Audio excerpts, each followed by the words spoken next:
अस्सलाम वालेकुम दोस्तों, मैं हूं मोहम्मद आसिफ और आप देख रहे हैं इस्लाम विद आसिफ। दोस्तों, आज का टॉपिक बहुत ज़्यादा सीरियस है। आखिर तक वीडियो देखें और इसे समझें ज़रूर। आज सोशल मीडिया आज इतनी बड़ी ताकत है जिसके ज़रिए हम इंसानियत और दीन की बातें बहुत जल्दी और बहुत ज़्यादा लोगों तक पहुंचा सकते हैं। यहाँ तक कि हम पूरी दुनिया तक अपनी बातें पहुंचा सकते हैं। सोशल मीडिया पर बहुत से स्पीकर्स हैं इस्लामिक, जो दुनिया में दीनी तालीम देते हैं, इल्म सिखाते हैं, अच्छी बातें बताते हैं, दीन की तालीम देते हैं। लेकिन बहुत कम आपने देखा होगा, आप मेरे कहने पर ना जाएं, आप खुद इस बात का मुताला करें, गौर करें। कितने ऐसे स्पीकर्स हैं जो ये कहते हैं कि आप खुद कुरान पाक को तर्जुमे से पढ़ें और दीन को खुद समझें और खुद फॉलो करें। क्या सही है क्या गलत है, ये आप खुद जान जाएंगे। ये न करके वो आपको कुरान तर्जुमे से ऑनलाइन पढ़ाएंगे, क्लासेस अटेंड करवाएंगे, अपने घर बुलाएंगे, अपना एक स्कूल खोल लेंगे और वो आपको पढ़ाएंगे। ये आपसे कभी नहीं कहेंगे कि आप खुद कुरान पाक को तर्जुमे के साथ पढ़ें। क्यों नहीं कहेंगे? इस वजह से नहीं कहेंगे कि पिछले कई सालों से ये मैसेज हमारे माइंड में कन्वर्ट किया गया, डाला गया कि अगर आप कुरान पाक को तर्जुमे के साथ खुद पढ़ेंगे तो गुमराह हो जाएंगे। यह बात हमारे जहनों में बिठा दी गई और हमें डरा दिया कुरान पाक से। और यही हाल है कि आज मुसलमानों में 99% मुसलमान कुरान को तर्जुमे के साथ नहीं पढ़े हुए हैं। हाँ, 99% अक्सरियत मुसलमानों की ऐसी है जो तर्जुमा नहीं जानती कुरान पाक का। उन्हें पता ही नहीं है कि कुरान पाक हमसे क्या खिताब कर रहा है। ऐसा क्यों है? ये स्पीकर्स आपको डराकर क्यों रखे हुए हैं और ये आपको क्यों ये तालीम नहीं दे रहे कि आप कुरान पाक को तर्जुमे के साथ पढ़ें? उसकी वजह बगैर डरे आज मैं आपको बताने वाला हूं। इससे मुझे या फायदा हो या नुकसान हो, मेरा हर काम अल्लाह रब्बुल इज्जत की रजा के लिए है। अल्लाह रब्बुल इज्जत बेहतर जानता है कि कौन मुत्तकी है। अल्लाह खुद कहता है कुरान में, तुम न कहते फिरो कि मैं बहुत अच्छा इंसान हूं। अल्लाह कहता है मैं बेहतर जानता हूं कि तुम में कौन अच्छा इंसान है। यह बात गौर से सुने। इसकी मिसाल आप इस मिसाल से समझ जाएंगे, इस वाक़े से, जो मैं आपको समझाना चाह रहा हूं कि आपको क्यों नहीं कहा जाता कि कुरान तर्जुमे वाला खरीदें और पढ़ें। इस वजह से ये आपको नहीं पढ़ने की तालीम देते कि एक गांव में एक सेठ है, उसके पास तालाब है और पूरा गांव उस तालाब से पानी भरता है। पूरे गांव में कहीं पानी नहीं, किसी के घर नलका नहीं, किसी के घर पानी का इंतजाम नहीं। सारे लोग उसका पानी पीते हैं, खाना खाते हैं, पानी पीते हैं, सुबह शाम उसका पानी पीते हैं। मजबूर हैं, लाचार हैं, उसके फॉलोअर हैं। अब वो जो कहता है उन्हें मजबूरन उस बात को मानना पड़ता है, क्योंकि वो उसके गिरफ्त में है, मजबूरन।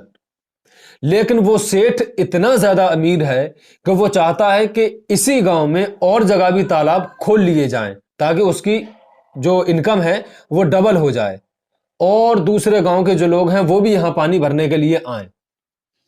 उसने मशीन खरीदी पैसों से और जगह जगह उसने तलाश किया पानी कहीं इस गांव में और निकल सकता है कि ये मुमकिन है।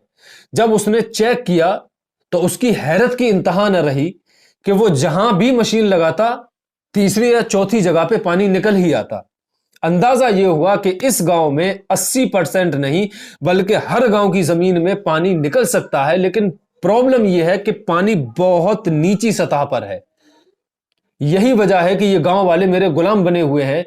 ये जब किसी नलका लगाने वाले मिस्त्री को घर बुलाते हैं, वो अपनी मिकदार, अपनी हद के हिसाब से, जिस हद तक वो जितने फिट तक अपनी मशीन लगाकर पानी चेक कर सकता है वो लगाता है और पानी नहीं निकलता, लिहाजा वो वापस चला जाता है और गांव वाले मायूस होकर उसी तालाब से पानी भरने पर मजबूर हो जाते हैं। लेकिन यह बात सेठ को अच्छी तरीके से मालूम पड़ गई कि इस गांव के हर घर में पानी है। बस शर्त यह है कि जो मशीन मेरे पास है, यही मशीन अगर ये लोग खरीद लें और उस मशीन से अगर ये बोरिंग करें तो पानी इन्हें मैसर हो जाएगा, फिर इनकी सारी प्रॉब्लम खत्म हो जाएगी और ये मेरे गुलाम नहीं रहेंगे। यह बात आपको सेठ क्यों नहीं बता रहा उस गांव वालों को? अगर उन्हें पानी मैसर हो गया, गांव वालों ने इकट्ठा होकर पैसा जमा करके वो मशीन मंगा ली और सबने अपने अपने घर में उस मशीन से बोरिंग करके पानी की व्यवस्था कर ली, تو پھر مسئلہ سارا ختم ہو جائے گا، سیٹھ کی سیٹھ گیری ختم ہو جائے گی، سیٹھ کا رواب اور دبدبہ ختم ہو جائے گا، سیٹھ کے پاس فالوور جو اتنے سارے ہیں وہ سارے ختم ہو جائیں گے۔ کہنے کا مقصد یہ ہے کہ آپ کو اچھی اچھی باتیں سارے لوگ بتائیں گے، آپ کو میری بات اس وجہ سے بری لگے گی، کیونکہ آپ یہ بات پہلی بار سن رہے ہیں۔ نئی بات ہمیشہ کڑوی اور بری لگتی ہے۔ میں کہنا یہ چاہتا ہوں کہ اگر یہ اسپیکرز آپ کو یہ بتا دے کہ پانی آپ کے گھر میں بھی ہے، یہ آپ کو ساری باتیں بتائیں گے، یہ نہیں بتائیں گے کہ آپ کی گھر کی الماری میں سب سے گندے اور پرانے کپڑے میں جو قرآن پاک بندھا ہوا ہے، جس کو آپ ہاتھ نہیں لگاتے، جس کو آپ نے صرف اور صرف فاتحہ، قرآن خوانی، ادگھاٹن اور ایصال ثواب کا ذریعہ سمجھ رکھا ہے، وہی قرآن پاک وہ پانی ہے جو ان کی غلامی سے، ان کی فالوئنگ سے آپ کو چھٹکارا دلا سکتا ہے اور آپ کا ہاتھ پکڑ کر آپ کی ساری ٹینشنیں ختم کر سکتا ہے، قدم قدم پر آپ کی رہنمائی کرتا ہوا نظر آئے گا، آپ کی ہر پرابلم، ہر بیماری، ہر مصیبت کا مداوا، علاج اس قرآن پاک میں آپ کو ملے گا۔ ضرورت یہ ہے کہ آپ کو اس مشین کو استعمال کر کے پانی حاصل کرنا ہے۔ اب آپ کو یہ بات پہلے نہیں پتا تھی، سوشل میڈیا نہیں تھا، اتنی بڑی طاقت نہیں تھی کہ ہم اچھی باتیں لوگوں تک پہنچا سکیں، تو میں یہ رسک لینے کو تیار ہیں کہ سارے لوگ مل کر میری برائی کریں کہ اس نے ایک نیا فطور یہ پھیلا دیا ہے۔ اللہ رب العزت بہتر جانتا ہے کہ قرآن پاک ہی واحد وہ ذریعہ ہے جو انسان کے دل کو نور، منور اور روشن کر دیتا ہے، تمام اندھیروں سے نکال کر ایک روشنی کی طرف لانے والے یہ قرآن پاک ہے۔ اور اللہ نے یہ قرآن میں کہا بھی ہے کہ تم ٹکڑے ٹکڑے نہ بٹو، دین کے ٹکڑے ٹکڑے نہ کرو، مضبوط ہو کر سارے لوگ اس رسی کو مضبوطی سے پکڑ لیں جس کا نام قرآن ہے۔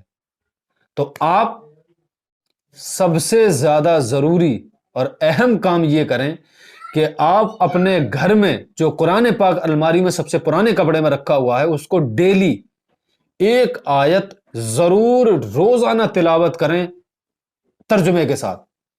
آپ ایسا کریں گے، ایسا کرنے سے آپ کی زندگی بہت زیادہ خوبصورت اور بہت آسان ہو جائے گی۔ اور آپ کو بتایا کیوں نہیں گیا؟ اسی وجہ سے نہیں بتایا گیا جس طریقے سے اس سیٹ کی سیٹ گیری ختم ہو جائے گی۔ آپ بات بالکل واضح طور پہ سمجھ چکے ہوں گے، آپ بہت عقل مند لوگ ہیں، اللہ نے آپ کو عقل سلیم سے نوازا ہے۔ میرا مقصد یہ نہیں ہے کہ میں کسی کی برائی کروں، میں آپ کو صرف اس سچائی سے آگاہ کر رہا ہوں جو سچائی میں نے سمجھی ہے اس قرآن پاک سے۔ آپ کو تعویذ گنڈوں میں یا نیلے ہرے پیلے کپڑے پہنے ہوئے ان مجابروں سے جو مزار پہ بیٹھتے ہیں ملنے کی بالکل ضرورت محسوس نہیں ہوگی جب آپ قرآن پاک کو ترجمے کے ساتھ پڑھ لیں گے۔ یہ آپ کو صحیح اور غلط کی تمیز آپ کے مائنڈ میں خود ڈال دے گا۔ اسی پیغام کے ساتھ کہ آپ قرآن پاک کو ترجمے کے ساتھ پڑھیں۔ السلام علیکم، ملتے ہیں اگلے ویڈیو میں، تب تک کے لیے خدا حافظ۔